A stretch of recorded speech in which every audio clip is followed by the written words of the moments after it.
to be a place where I'd fit in better. Salut tout le monde, Bailey here. So by the time you are watching this, I will actually already be on spring break, and I am super excited.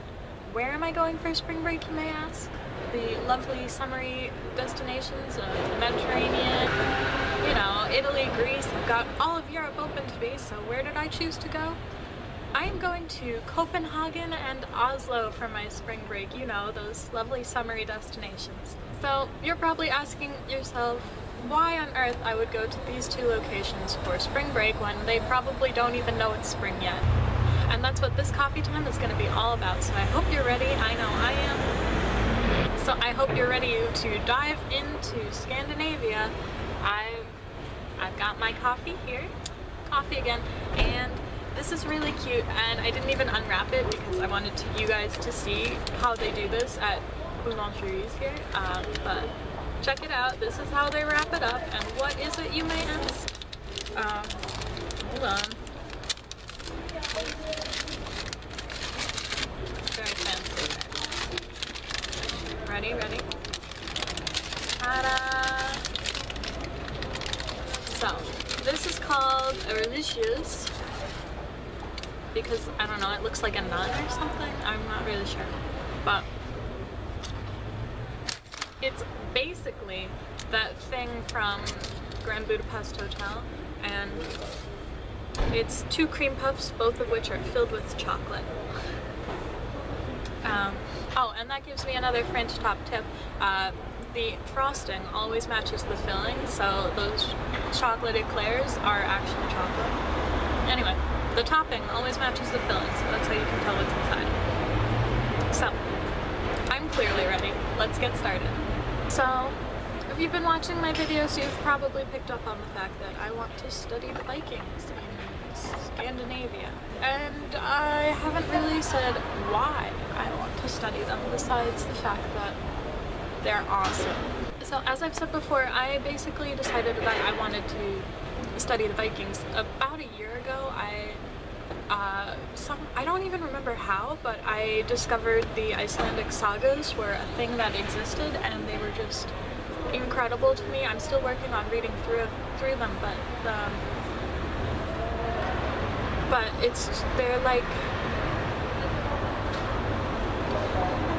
it's such a huge body of medieval work, and it's all about the first settlers of Iceland, and then you can actually trace back and find that these were real people, and it's really interesting just the interplay between what's real and what's obviously been exaggerated in the last 500 years, but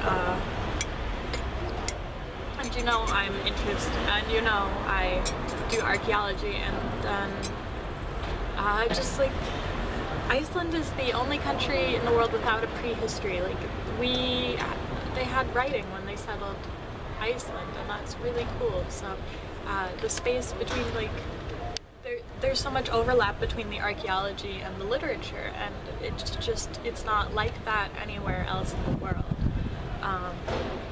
And so then I found out all this stuff about Iceland, and then I basically went back to the source and started looking at mainland Scandinavia, and it was really captivating to me. And so I basically decided that yes, this is where I want to put my energy, doing, I don't know, like medieval archaeology and literature analysis in Scandinavia, and I've been on that for a year. I'm really excited, and as I've mentioned before, I'm taking Old Norse next year, so I'm really pumped to be able to go into this. But Scandinavia was still fascinating for me before I got like really into the Vikings. So I've been saying since like middle school that when I grow up I don't want to live in the US. And like there's a lot of reasons. There's like the transport issues and stuff like that, and like mundane things, and then there's like me not feeling like I really can connect to the dominant culture, the dominant cultural features of the US. It's just a feeling of sort of not belonging to the culture that I was born into, I guess. Like, I always felt like there must be a place where I'd fit in better. And so I've been looking for those places since middle school, although I was always reading books about, like, you know, the Children Just Like Me book. That is an excellent book, and if you have an under 10, you should definitely pick it up for them. But it interviewed, in the 90s for UNICEF, they went around the world and they interviewed children from all over the place, and then they photographed them and like their favorite things, and like asked about their schools and what their favorite subjects were and stuff like that. And I got this as a present when I was like 3, and it's been my favorite, and it was my favorite book for like a solid decade at least, and I even wrote one of my college essays on it, so like application essays. So like the wanting to explore things always been a part of me, but the wanting to like live outside the US thing, I would say, really came up in middle school, because before that I really was not adventurous. I did not want to like leave home. My parents worked at a college, and I said, okay, when I go to college, I will go to your college so then we can walk together and I won't have to leave home. But obviously I have lived past that as I sit here on my balcony in France. But anyway, so the first country that I wanted to live in was Japan. So it was 6th grade, and I had just discovered like manga and anime and these things, and then I discovered like Japanese street fashion, which I still think is really awesome and cool, and I even tried to teach myself like kanji and kana,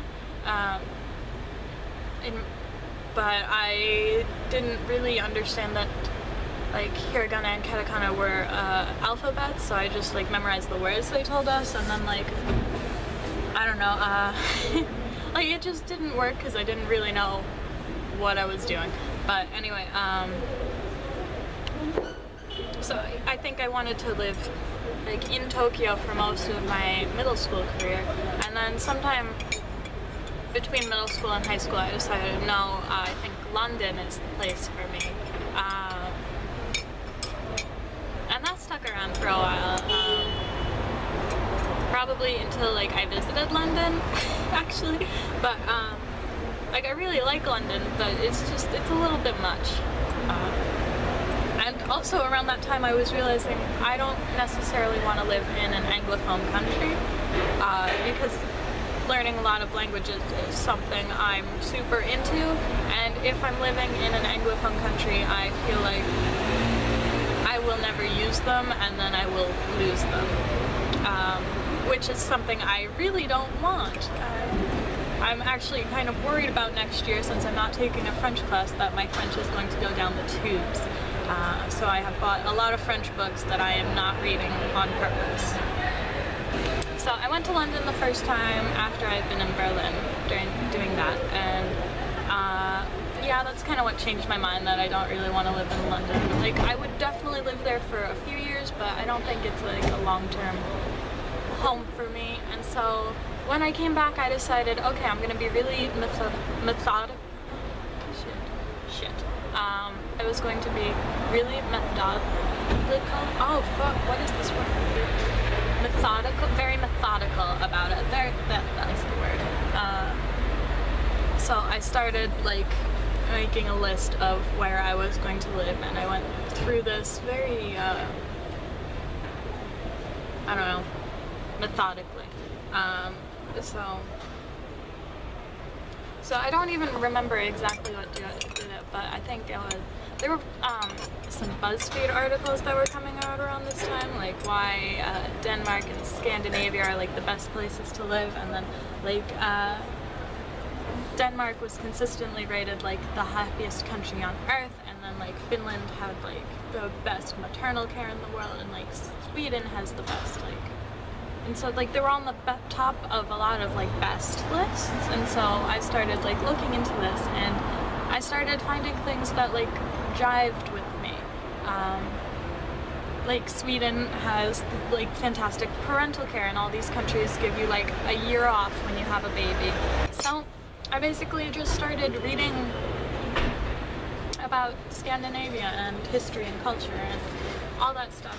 It's weird because I had never been there until this past December, and then I'm going this week or I'll be there now, but I kind of fell in love with these countries, and they're all very distinctive countries, and I don't know, I like the region a lot, and it always seems weird to me to say it because, like,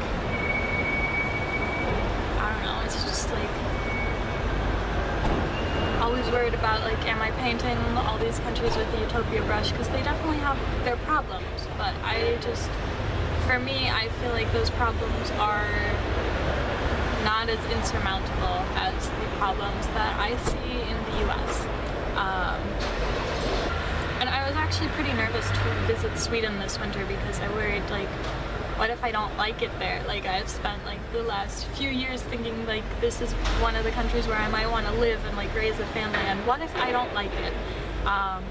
But then I went, and Stockholm was absolutely enchanting, and it was so beautiful, and just, like, when you're in a city, you can feel, like, the character of that city, and I liked the character that I was feeling on the streets of Stockholm. And I had already put some, like, the Swedish, I don't even know, I had already put, like, a Stockholm University program on my list of graduate schools, but that made me think, okay, maybe I'll move this graduate school up the list a little. And so I basically knew that when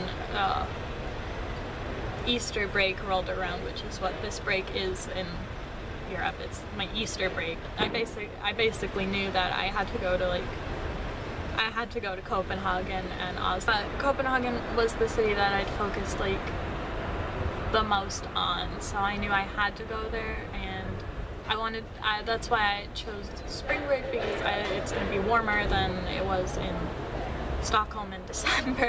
It just has to be. And I will definitely be making a travel vlog while I'm in Copenhagen and Oslo. And I'm going for 10 days, so you're gonna get 2 videos out of it, and that's gonna be exciting. At least 2 videos, let's be real. I'm probably gonna take a lot of footage just because I want to, like, remember it.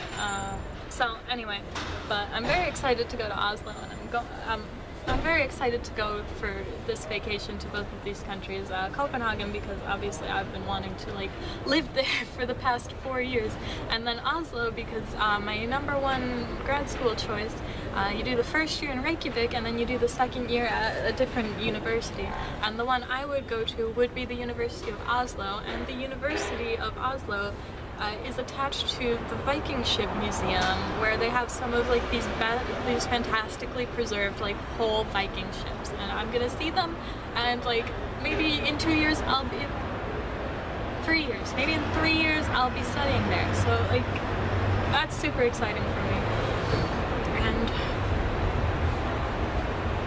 And plus it's vacation, and I don't have to, like, wait for cars. And then besides that, it's vacation, and I get to, like, sleep in, and I don't have class, and one of my classes is finished with all the work and all the classes tomorrow, so that is super exciting. And that evening I get on a plane to Copenhagen, if the Air France gods decide that I can. They are striking right now because apparently they, like, it's tradition, they strike during vacation, like, every year. So I'm hoping that my plane is not too delayed. I didn't realize until, like, after I booked the tickets that they were Air France, and I was like, oh, aren't they on strike? And the answer is yes, but that, I don't know how that's gonna affect things, so we will see. So that's the broad picture of why I am spending my Easter vacation in the very spring-like countries of Norway and Denmark. I'm really excited. So make sure you hit the thumbs up button if you liked Coffee Time today, and make sure you subscribe so you don't miss out on my adventures in Denmark and Norway. Exciting! So I hope you guys had a good week, and I hope you have an excellent weekend, and I will see you on Monday, but if you miss me in the meantime, don't forget you can find me across the internet at the links below. See you in Copenhagen. Bye!